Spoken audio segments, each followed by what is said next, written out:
Greetings, Better Call Saul fans, and welcome to Mega Reviews, where today I'm going to be reviewing Season 2 of Better Call Saul. Now this review is just a tiny bit late, but I thought it would be a bit of fun with Season 3 on the horizon to have a look at the last season of Better Call Saul. But before I get onto the review, let me give you some of my thoughts concerning Breaking Bad and Season 1 of Better Call Saul so you know where I'm coming from. So I'm a massive fan of Breaking Bad and consider it easily one of the best shows I have had the pleasure of watching. And ever since I finished Breaking Bad, I've been trying to fill that hole in my life with something of the same quality. So you can imagine my enthusiasm when I found out that the awesome team behind Breaking Bad had created another show. And that was, of course, Better Call Saul. Better Call Saul Season 1 I found just as enjoyable, and perhaps more enjoyable, than the first season of Breaking Bad, and that can be largely attributed to the exceptional writing by showrunners Peter Gould and Vince Gilligan and their supporting writers. Unlike other spin-off or prequel shows that usually drop in terms of their quality and they bring down the original show as a result, Better Call Saul is a rare entity in that it somehow not only does service of what has come before, but improves it tenfold. Pretty much for me at least, every element of Better Call Saul Season 1 worked. The acting, cinematography, production, music, and above all, the writing. All worked in unison to create something truly special. The true magic of the show for me, the thing that really drew me to Vince Gilligan's writing, was simply that Better Call Saul depicts such layered, complex characters that can't be placed into the good guy or the old bad guy camp. I said in my Game of Thrones Season 6 review way back in the day that Game of Thrones is all about subverting this traditional perception that storytelling is about good against bad. But I think Better Call Saul, and to a slightly lesser extent, Breaking Bad, better realizes this idea of going against this norm of storytelling and simply depicts people in all their infinite complexity. So I've explained why I love Peter Gould and Vince Gilligan's previous works. But let's get down to brass tacks here. What did I actually think of Better Call Saul Season 2? Well, of course I loved it. It continued to be what the first season showcased. Excellent writing, acting, cinematography, etc, etc. Now, Better Call Saul Season 2 is essentially divided up into two stories. Jimmy McGill and Mike Ehrmantraut. So I'll talk about both of their stories this season. Then I'll talk about the fantastic supporting cast a la Kim Wexler and Chuck E. Cheese. In each case I'll discuss the writing, acting, cinematography, and music where it is applicable when discussing these characters' stories. So let's dive in. Let's start with Jimmy McGill, seeing as he is the lead of the show. And I have to say the writers have really smashed it out of the park here. There is little doubt in my mind that he is easily the most layered, complex character that I've seen on television to date, alongside Walter White, of course. He's still very good. He's played pretty much to perfection by Bob Odenkirk, who provides such a nuanced, well-rounded, and layered performance. Odenkirk actually manages to depict Jimmy as sympathetic, someone who is downtrodden, thus making him much more relatable and identifiable for the audience. The writing is also just as impressive as the acting, and I think the crux of Jimmy's character, and hence Better Call Saul as a whole, is about identity, or the acceptance of one's identity. He simply wants to be accepted by those around him, particularly his brother, Chuck. Most of Season 1 is Jimmy adhering to Chuck, being who he thinks Chuck wants him to become, with hints of the conflict of Jimmy wanting to be himself. In Season 2, he is no longer adhering to Chuck, but being who Kim Wexler wants him to be, along with the conflict over being himself accelerating at a faster pace. By the end of the season, after Jimmy finally realizes that he is pretending or presenting himself as someone else, he attempts to compromise with Kim and become someone who is in limbo between his two identities, Jimmy and Saul. Now I know some people found his character development, his toing and froing between his two identities, to be a bit slow. But for me, it makes his transformation all the more organic and fleshes out Jimmy in his entirety, thus making his transformation into Saul all the more tragic, because we've learned to identify with this character. I also find Jimmy's inner conflict to be of particular note, as it illustrates Jimmy as a complicated, three-dimensional character because he is conflicted between his loyalty to the ones he loves and his loyalty to himself.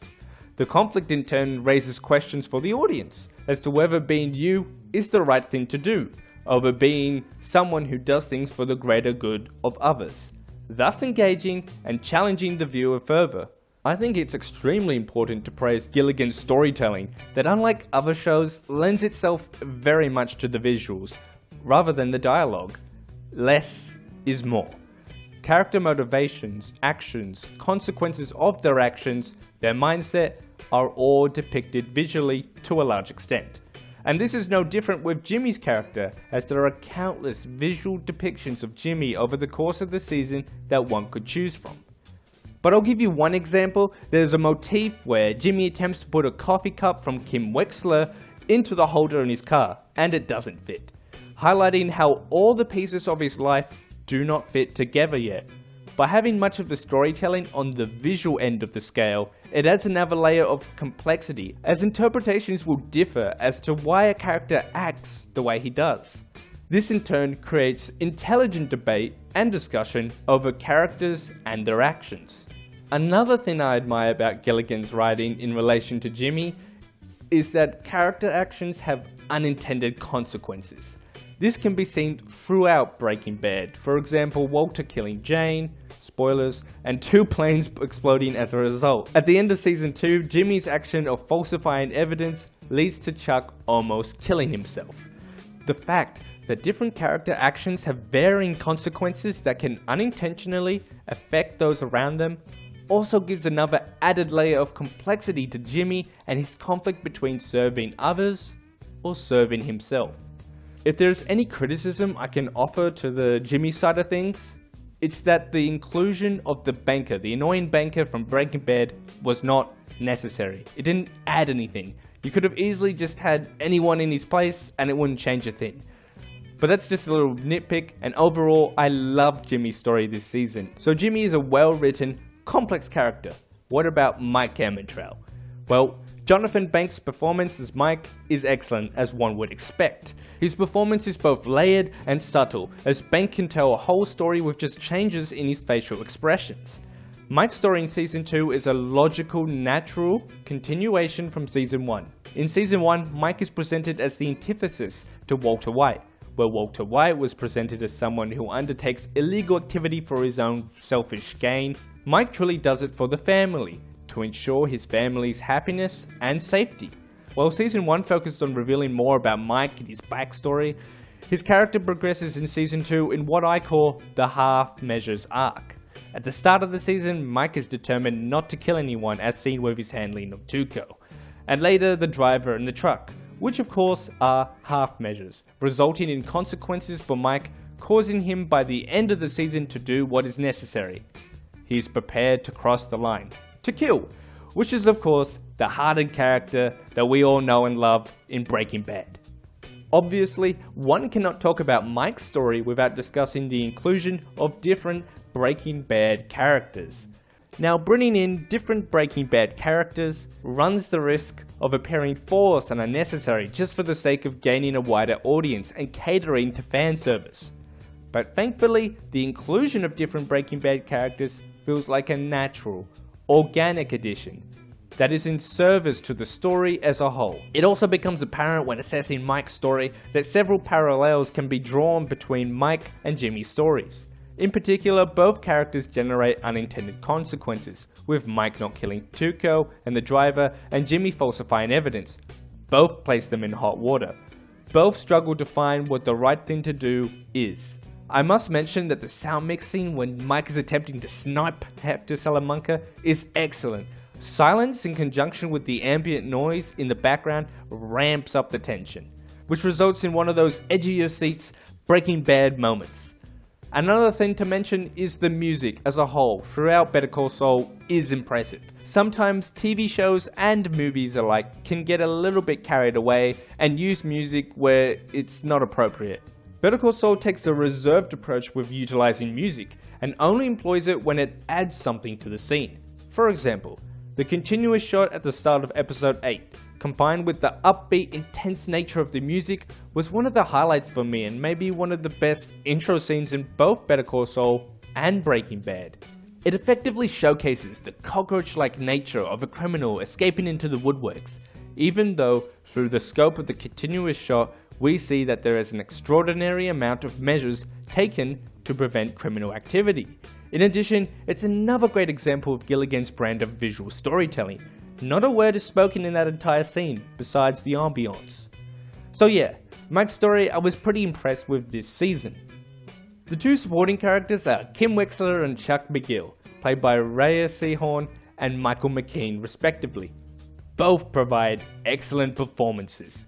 Kim Wexler, in one sense, acts as Jimmy's moral compass, but she also enjoys the unpredictable, perhaps refreshing nature of Jimmy's morally ambiguous activities, making her complicated to say the least. Perhaps even more interesting is Chuck Mcgill. Now, the writers could have easily made Chuck the antagonist, the big bad, after the events of season 1. But thankfully, they have given him sympathetic qualities as well as a clear motivation for his actions, his jealousy and envy of Jimmy's talents, so that the audience can better understand him. They have made him essentially just as flawed as Jimmy, which is excellent because it results in a debate or discussion over who holds the moral high ground. I do really love Chuck's arc over the course of the season, in which Chuck looks down on Jimmy for his illegal activities and the shortcuts that he takes. But by the end of the season, Chuck is rolling around in the dirt with him. So I think there is a parallel between Chuck and Kim. Both by the end of the season have no choice but to get their hands dirty and be pulled into Jimmy's altercations with the law. Two characters that I don't think have gotten enough development yet are Nacho and Hamlin. They do have a decent amount of screen time, but I don't think they've been fully fleshed out. For example, I don't really have any idea of Nacho's motivations for running with the cartel. I'm not saying they are bad characters by any sense, I like both of their characterizations, but I think they've been underutilized so far. Alas, there is still a chance to develop them in future seasons. Okay, so to wrap things up, I really enjoyed Better Call Saul Season 2, and I think the standout aspect of the show is really its impeccable writing. Vince Gilligan and Peter Gould have really knocked it out of the park. I cannot fault the acting, cinematography, the soundtrack, all of which are top notch. In fact, I struggled to find anything to criticize in this review, which only further highlights the show's quality. Perhaps the most interesting idea that Better Call Saul and Breaking Bad demonstrate is that people who break the law or the rules are not automatically bad people, and that how one perceives someone else is entirely subjective. I think Mike said it best, so I'll just let him speak instead. What's the difference? I've known good criminals and bad cops, bad priests, honorable thieves. You can be on one side of the law or the other. But if you make a deal with somebody, you keep your word. You can go home today with your money and never do this again. But you took something that wasn't yours, and you sold it for a profit. You're now a criminal. Good one, bad one, that's up to you. Now, in terms of comparison with Breaking Bad, I don't think it's fair to compare them yet, seeing as Better Call Saul has only aired 2 seasons. But I would argue that these first 2 seasons that we've got are of a higher quality than Breaking Bad. So in that respect, I think Better Call Saul actually stands on its own 2 feet and complements Breaking Bad rather than detract from it. I've heard a lot of people saying that they find Better Call Saul too slow, and I think that can be attributed to the fact that this is purely a character piece that is devoted to the characters even more so than Breaking Bad. And so if you don't find the characters terribly interesting as I do, then I can see how it comes across as slow. Thank you guys very much for watching. Comment below what your thoughts are of my review on Better Call Saul Season 2. I would love to read your guys' thoughts. Make sure to follow me on Twitter for video updates. I've got a lot of stuff on the way. I've got 3 scripts that I'm working on at the moment. 2 of them I believe are gaming related.